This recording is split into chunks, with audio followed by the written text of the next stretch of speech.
Հայաստանը ձգտում է Եվրոպական միության հետ վիզաների ազատականացման։ Դրան հասնելու համար պետք է իրականացվեն մի շարք ռեֆորմներ հանրային կյանքին վերաբերող տարբեր ոլորտներում։ Թե ինչ ռեֆորմների մասին է խոսքը եւ ինչ ժամկետում են դրանք իրականացվելու, ես կզրուցեմ Հայաստանի ներքին գործերի նախարարի տեղակալ Արմեն Ղազարյանի հետ։ Բարև ձեզ։ Բարև ձեզ։ Շնորհակալ եմ հրավեր ընդունելու համար, պարոն Ղազարյան։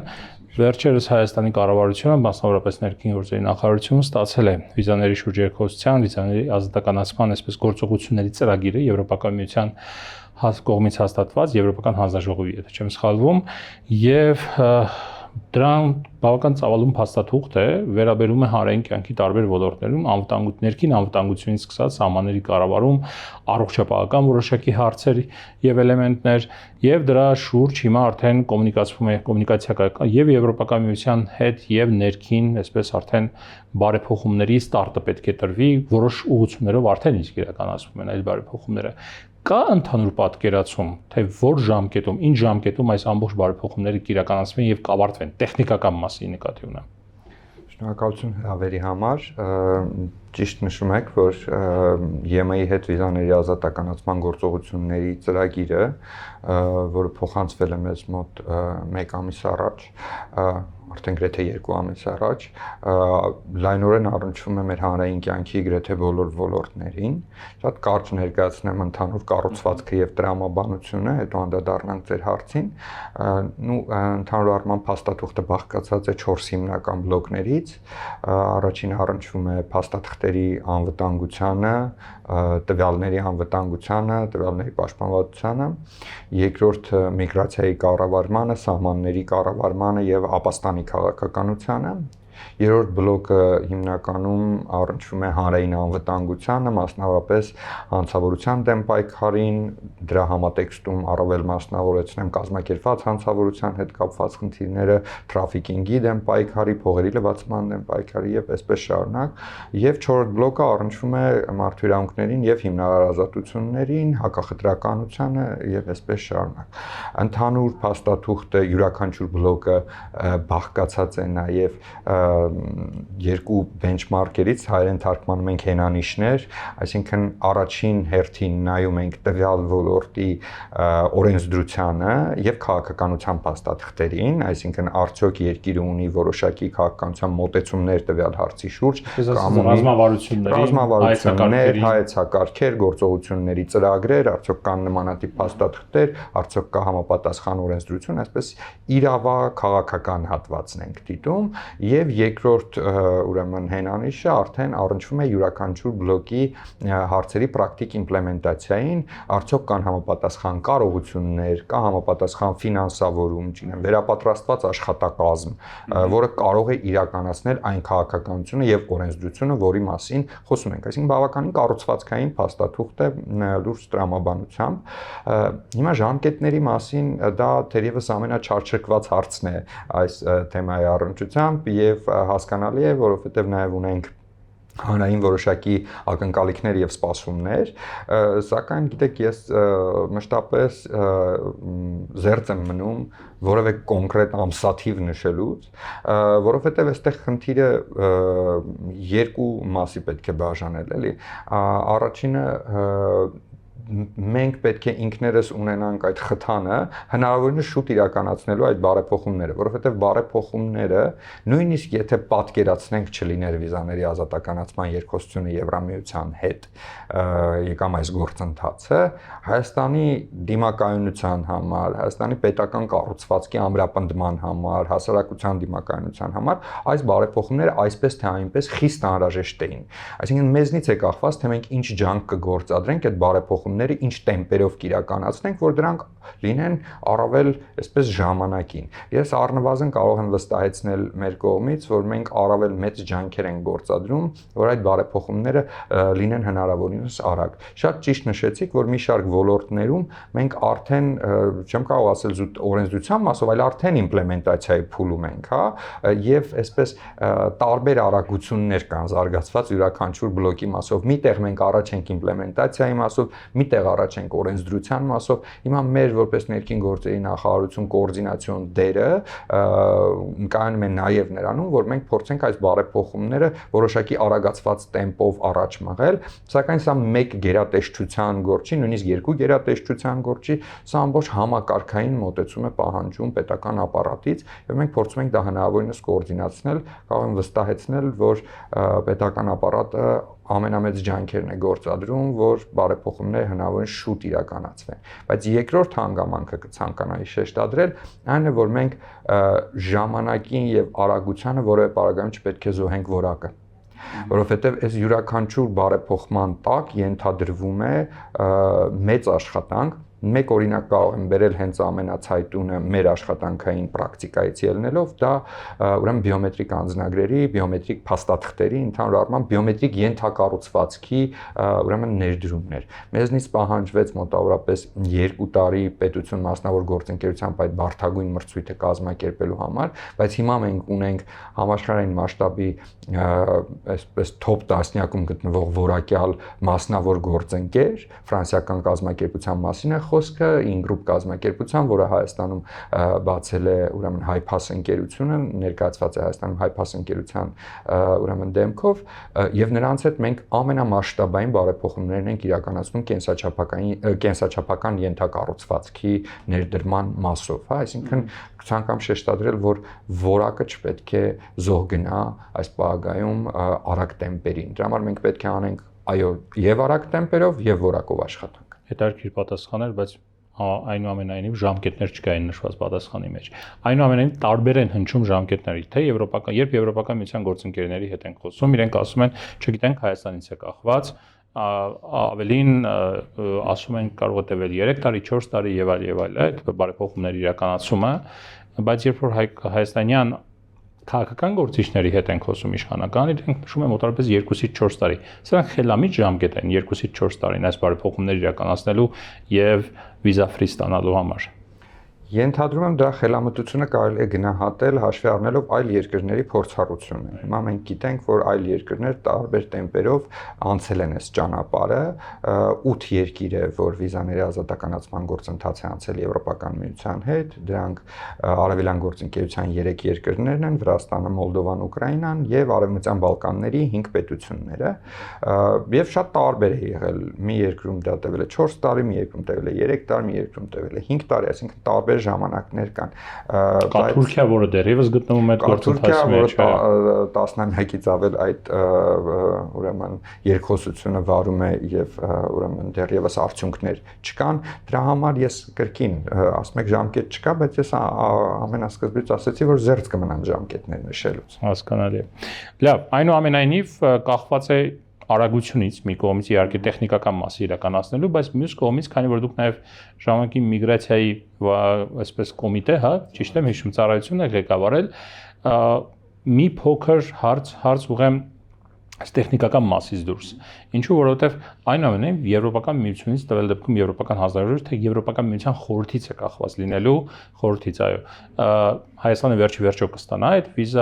վիզաների ազատականացման ռեժիմը, թե չի ստանա, որովհետև տեխնիկական բարեփոխումներից անդին այնտեղ պետք է որոշում կայացնեն այդ պահին տրամադրել, թե չտրամադրել, եւ սա կախված է լինելու, որքան հասկանում եմ, նաեւ այսինքն քաղաքական խնդիր է նաև եվրոպական օրակարգում այդ պահին ինչպիսին կլինի վերաբերմունքը միգրացիայի խնդրին, որքանով սուր կլինի այդ խնդիրը եւ այլ։ Այսինքն եկեք պարզաբանենք, որ միայն տեխնիկական մասից չի կախված։ Միանշանակ ճիշտ է եւ շնորհակալություն այդ հարցադրման համար, որովհետեւ շատ հաճախ զուտ տպավորություն է առաջանում, որ այս տեխնիկական մասը ավարտվեց, ամեն ինչ ավարտվում է, այո, այդպես չէ, կա որոշման էլեմենտ, ճիշտ նշեցիք նաև այս որոշումը Եվրոպական միության խորհրդի կողմից է կայացվում, Եվրոպական միության խորհրդում ներկայացված են անդամ 27 պետությունները, այսինքն ստացվում է, որ 27 պետությունները պետք է համաձայնություն ունենան, չնայած այն հանգամանքին, եթե նայենք Եվրամիության ֆորմալ օրենսդրական պրոցեդուրային, ինչ գործողություն պետք է տեղի ունենա վիզա կոդում առանց վիզայի երկրների ցանկում պետք է ավելացվի ընդամենը Հայաստանի անունը։ Մեկ բառ պետք է ընդամենը գրվի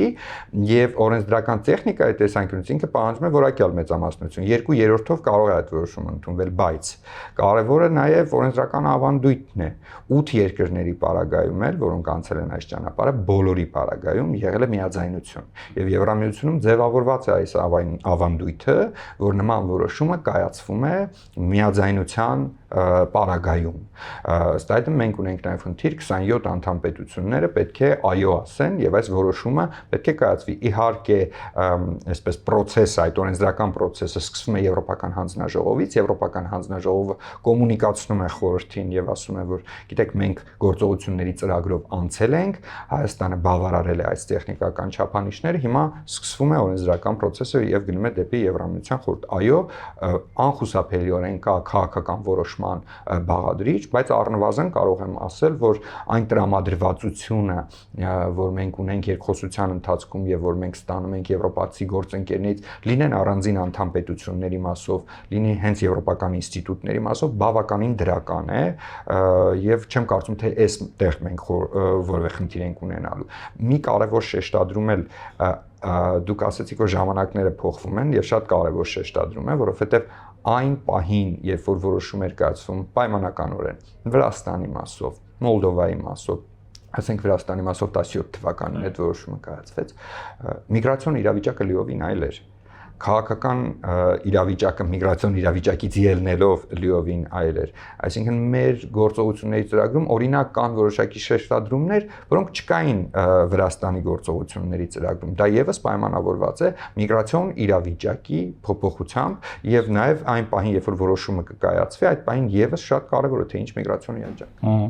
Միգրացիոն իրավիճակի հետ կապված փաստաթղթում նշում է, որ Եվրոպական հանձնաժողովը իրականացնելու է միգրացիա եւ անվտանգության վրա հիմնված որոշակի գնահատումներ նաեւ կոնկրետ իրավիճակով պայմանավորված։ Արդյոք հայկական կողմը, մասնավորապես ոստիկանությունը, միգրացիոն ծառայությունը, տվյալ դեպքում ներքին գործերի նախարարությունը, միգրացիոն ծառայությունը ունի սեփական կանխատեսումը կամ գնահատականները վիզաների ազատականացումից հետո Հայաստանից դեպի Եվրոպական միության երկրներ միգրացիոն հոսքերը ինչ ծավալի կարող են հասնել, որքանով դրանք կարող են լինել մտահոգիչ կամ ոչ։ Անշուշտ ունի, բայց ձեր հարցադրման մեջ մի երկրորդ էլեմենտ էլ կար, թե ինչպես է այդ գնահատումը իրականացում։ Սրան անդրադառնամ, այնուհետև ունի գնահատական, այո։ Ունի գնահատական, այս առաջի հատվածին անդրադառնամ, հետո պատասխանեմ գնահատականի մասին հարցին։ Ուրեմն Եվրամիությունը գործողությունների ծրագրի իրականացումը գնահատում է գնահատման առաքելությունների միջոցով։ Անցած շաբաթ Հայաստանում էր այդ գնահատման առաքելություններից առաջինը, որը դիտարկում էր մեր քննարկած առաջին հենանիշները, այսինքն օրենսդրական կտորները, ինչ իրավիճակ մենք ունենք այս պահին,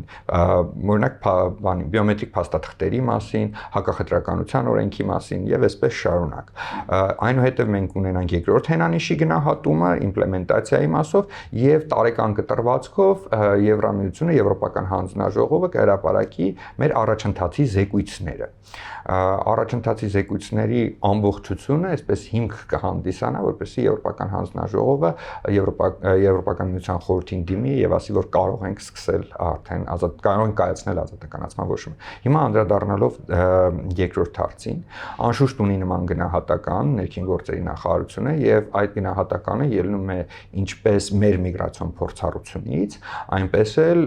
ինչպես նշեցի, այս ճանապարհը անցած այլ երկրների միգրացիոն փորձառություն։ Փորձառությունը ներկայիս որքան է, կարծեմ 2-ից 4000, որ ապաստան են հայցում Եվրոպական միության երկրներում, չէ՞։ Տարբեր է, մեր պիկային տարին առաջին անգամ ապաստան հայցողների Եվրոպական միության տարածքում եղել է 2016-ը,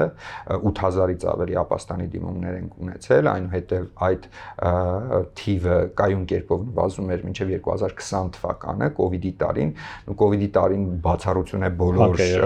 միգրացիոն վիճակագրություններում, այդ թվում եւ այստեղ ստերիլ վիճակագրի 1200-ից մի փոքր ավել ապաստանի դիմումներ ունենք, բայց ակնհայտ էր, որ դա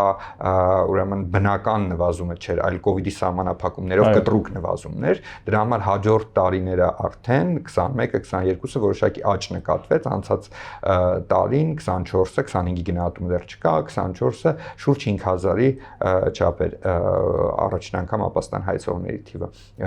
ինչ իրավիճակ կար օրինակ Վրաստանում։ Հիմա փորձենք այս համեմատականը եւ գնահատականը տալ։ Համադրելի երկիր է քիչ թե շատ։ Համադրելի երկիր է, բայց Վրաստանում դեռևս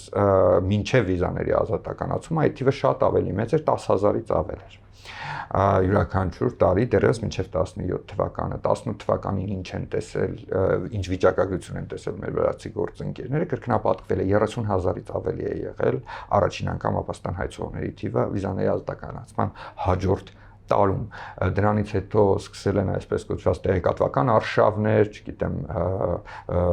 բացատրելու Վրաստանի հանրությանը, որ ազատ վիզային ռեժիմը չի նշանակում հնարավորություն ապաստան հայցել Եվրոպական միության տարածքում։ Հիմա մենք ինչ ենք անում։ Մենք այս աշխատանքը անում ենք նախորոք։ Մեր ցուցանիշները այդքան վատ չեն, ինչպես եղել են այն ժամանակ, երբ որ ուրեմն Վրաստանին տրվեց վիզաների ազատականացումը, բայց մենք այս տեղեկատվական արշավները, մարդկանց իրազեկումը իրականացնում ենք նախորոք։ Եվ երկրորդ կարևոր հանգամանքը, այսպես ասած, ինչ գործիք ունենք բացի տեղեկատվական արշավներից, որ կարողանանք փարատենք այս մտահոգությունը, դա գործուն ռեադմիսիոն համակարգն է։ Հետ վերադարձի հետընդունման համակարգը, այսինքն երբ որ անկանոն վիճակում որևէ անձ հայտնում է Հայաստանի քաղաքացի հայտնում է Եվրոպական միության տարածքում կամ չեն կարողանում ճշտել նրա քաղաքացիությունը, Եվրամիության միգրացիոն իշխանությունները տարբեր երկրների դիմում են Հայաստանին, եւ մենք դրա համար ունենք նաեւ հատուկ ստեղծված էլեկտրոնային հարթակ, որտեղ աշխատում են Եվրամիության միգրացիոն իշխանությունները, Frontex-ը այդտեղ ունի Եվրամիության սահմանապահ եւ ափամերձ տարածքների գործակալություն ունի դիտորդի կարգավիճակ, մեր ուրեմն համապատասխան ծառայություններ են աշխատում, մենք նույնականացնում ենք անձին, տեղեկատվությունը փոխանցում ենք եւ Եվրոպական միության համապատասխան երկրի իշխանությունները կարողանում են կազմակերպել անձի վերադարձը, մենք էլ իրականացնում ենք հետընդունումը։ Սա ամենագործուն մեխանիզմն է։ Մեր պարագայում մենք գրեթե 90% եւ ավելի յուրաքանչյուր տարի ունենք դրական պատասխանների ցուցիչ Եվրամիությունից ստացված հարցումների մասով։ Սա Եվրամիության գործընկերների հենց նույնիսկ փաստելով ամենադրական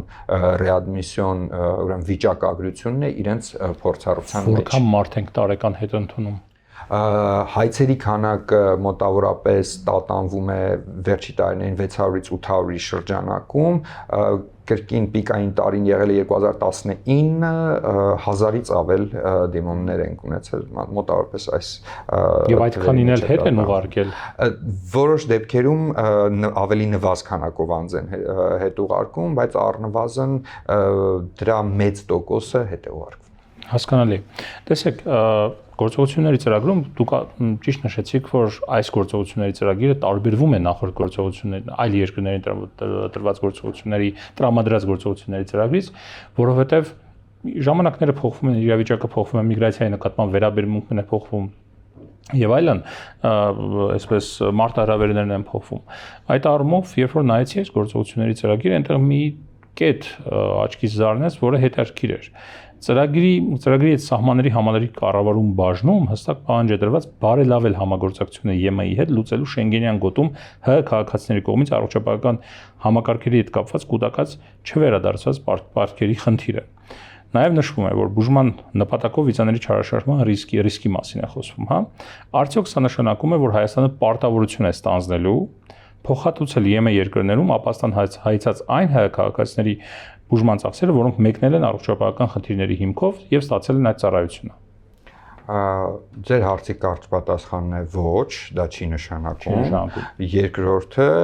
եկեք ուշադիր նայենք, թե ձևակերպումը ինչպիսին է գործողությունների ծրագրում։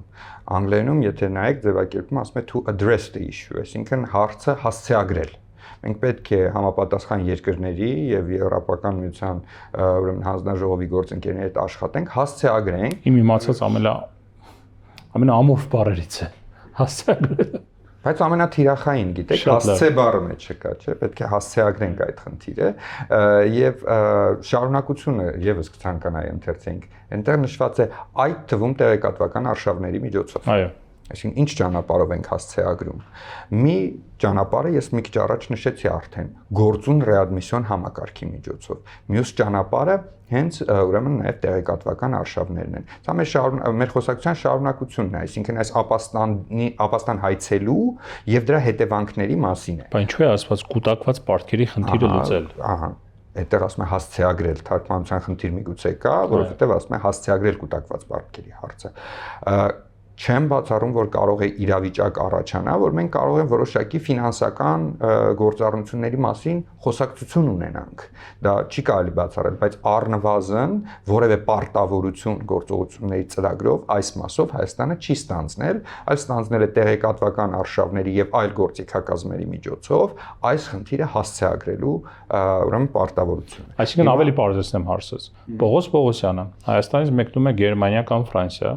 որոշակի հիվանդության խնդրով պայմանավորված այնտեղ բուժում ստանալու նպատակով գնում հանձնվում է, այսպես ասած, բարբարային բառով, հա, եւ ստանում է այդ ծառայությունը։ Չի վճարում դրա դիմաց։ Նրանք դրանից հետո արդեն այսպես պարտադիր իրավունք չեն ունենալու Հայաստանին ներկայացնել այդ այսպես թիվը, որի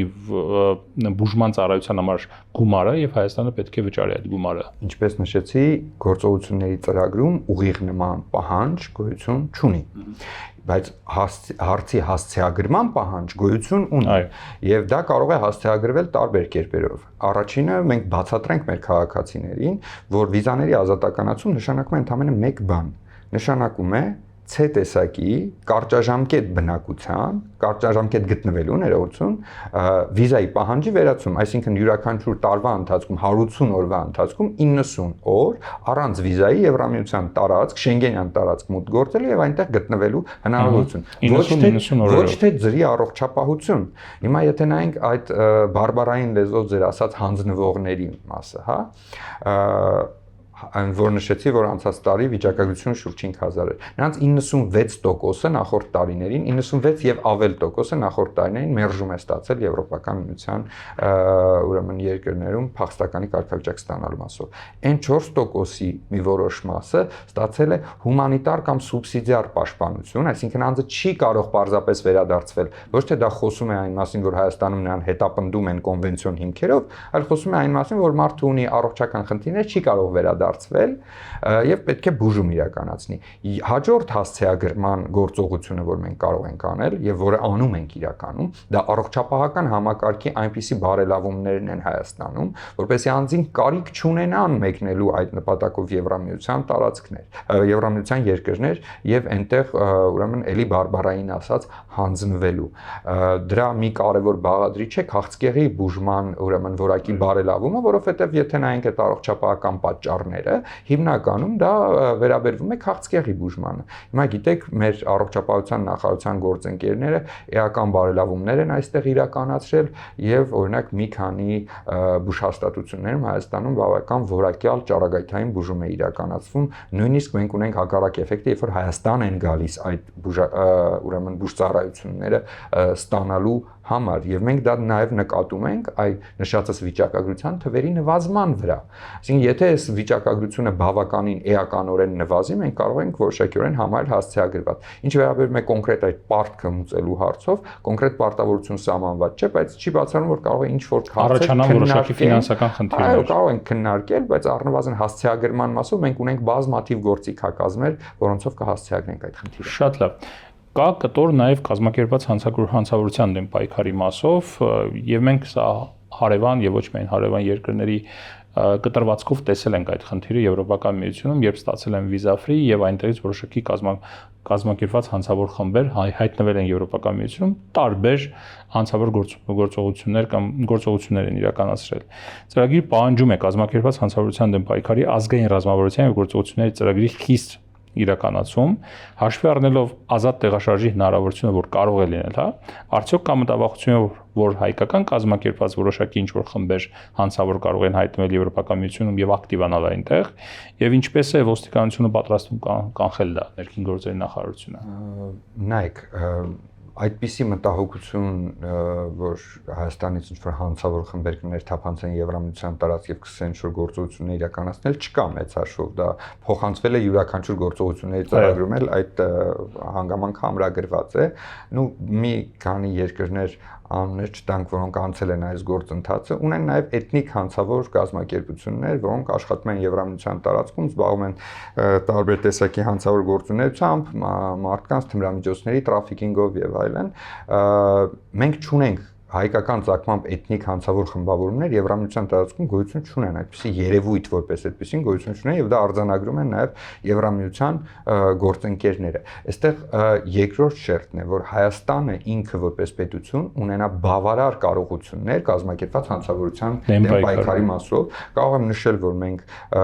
ներքին գործերի նախարարությունը, ոստիկանությունը այս մասով բավականին ուրեմն կարողություններ ունի եւ աշխատում է դրանց զարգացման ուղղությամբ։ Կարող եմ նշել նաեւ, որ հիմա ներքին գործերի նախարարությունը մշակվում է հանցավորության կանխարգելման ռազմավարությունը, ինչը նաեւ շեշտադրված է գործողությունների ծրագրում եւ դրա համապատասխան գործողությունների